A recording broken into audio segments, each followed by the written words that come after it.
Today we're talking about the Battle at Home Veteran Homelessness exhibit, which was an exhibit created by teen apprentices in the Teens Make History program at the Missouri Historical Society.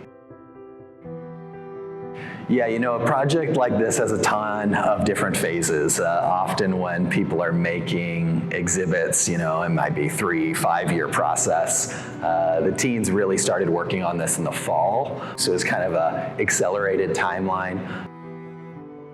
There were about 9 of us working on it, a bunch of teenagers with different ideas of how they want it to be done. So I feel like in the beginning, working as a team was a little bit challenging because we kind of had to narrow down all of our ideas to get just one.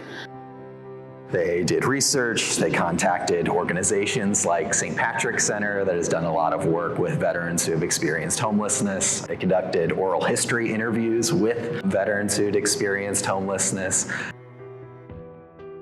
My favorite part about the project would probably be the oral history interview. It was just so impactful to hear someone's actual point of view, because yeah, you can read it online or look in a newspaper and see what happens, but actually hearing someone's story and actually hearing their point of view and seeing them speak to you about their point of view was just really impactful. I always liked the History Museum, so working behind the scenes was definitely something that I never really thought I could do as a teenager, so being able to do it sounded really cool to me. Being able to share stories that are probably not really heard of, because I'm a journalist, so I like sharing stories that are unheard. The goal was not just to do something that was historical, but also bring it up to the present to address this as a contemporary issue. I will say in the conclusion panel, when there's a comparison of I think it's 2022 during the Great Depression, kind of with the Hoover towns, and it's just so weird to see that history can repeat itself.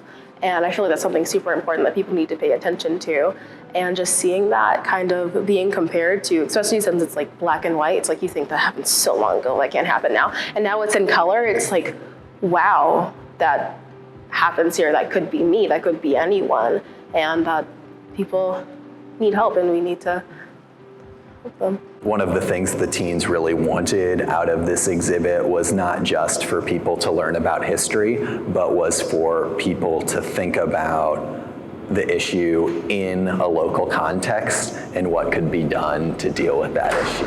So one of the things that was really important for the teens was to have a resources page that could connect people who went through the exhibit to resources that they could provide to others who may be at risk of homelessness, or could provide lists of organizations that they could get involved with if this was something that they really cared about.